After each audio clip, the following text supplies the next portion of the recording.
There are many films that I love: Whiplash, The Shawshank Redemption, and The Hunchback of Notre Dame. But none quite capture my heart like Titanic. It's my all-time favorite film, and there's something about it that always takes my breath away. In this video, I'm going to explore the idea of male sacrifice and why this story is, at its core, about a man giving up everything for a woman and the lengths that men can go to for the women that they love. My name is Zarina Matcha, and you're watching The Rational Female. If you enjoy my content, give the video a like and subscribe to my channel. Titanic essentially contains 3 parts: an older Rose reflecting on her past, the romance between Rose and Jack, and finally, the disaster itself. The fact that Rose is recalling something over 80 years later and is still haunted by it is deeply moving. It reflects a simple truth: some moments in life just never leave you. And as we know, this isn't just fiction. The real RMS Titanic sinking claimed over 1,500 lives, making it one of the deadliest peacetime maritime disasters in history. What's striking is how this film challenges the feminist narrative that history is a story of men oppressing women. Instead, it highlights male duty, sacrifice, and disposability. When the iceberg hits, the captain issues the Birkenhead drill, which is a 19th century maritime code of conduct where men prioritize the safety of women and children during evacuations. It shows that in times of hardship and crisis, men are the ones expected to give their lives for the women they love. As a child, I found this heartbreaking. The idea of being forced into safety while watching your father, brother, or husband stay behind is difficult to even think about. This is something rarely touched on by feminists. There is never any acknowledgement of the bravery of men who have died at war or at sea, or the lengths men will go to ensure their families are taken care of. At the center of the movie is Rose and Jack.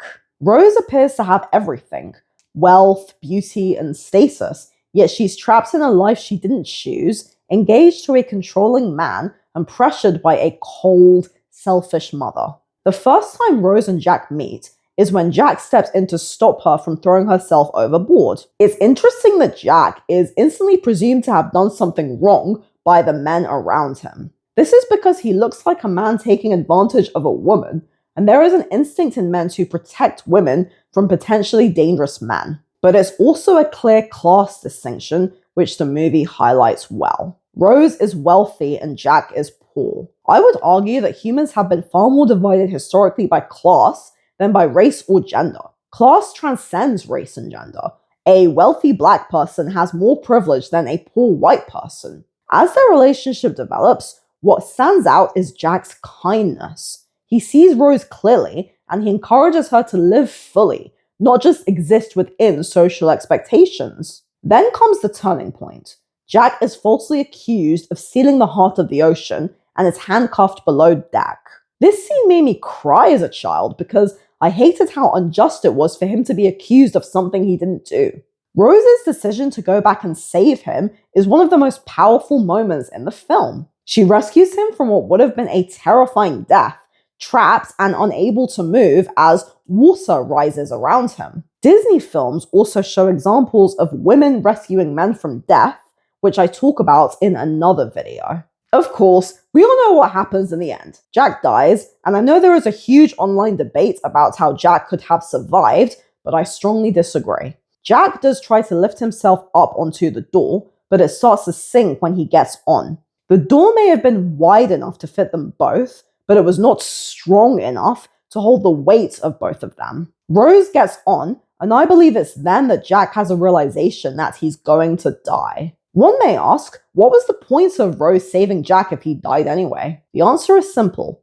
It's thanks to Jack that Rose goes on to live a full life. If she had gotten onto a boat early, she would have had to marry Cal and been trapped in a controlling relationship. But she goes on to live the life she truly wants. And I think this is such a beautiful and touching thing to remember. One man entirely changes the course of someone else's history, and it's thanks to Jack that Rose has the life she does. Also, it is Jack who pushes Rose during the scary times and gives her the courage to actually live. She decides to blow the whistle because she is determined to live. And beyond their story, there are countless unnamed men in the film who stay behind so their families can live. That sense of duty and honor has been a defining part of masculinity across cultures and history. The 1958 film A Night to Remember is a more true-to-life depiction of what went on during the sinking, and it's an excellent film in its own right.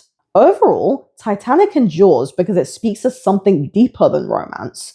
It's about sacrifice, responsibility, and the idea that men and women are meant to support each other through hardship. If you want to be part of a space that supports women without bashing men, join the subreddit Women's Advocates. Let me know your thoughts on Titanic in the comments below.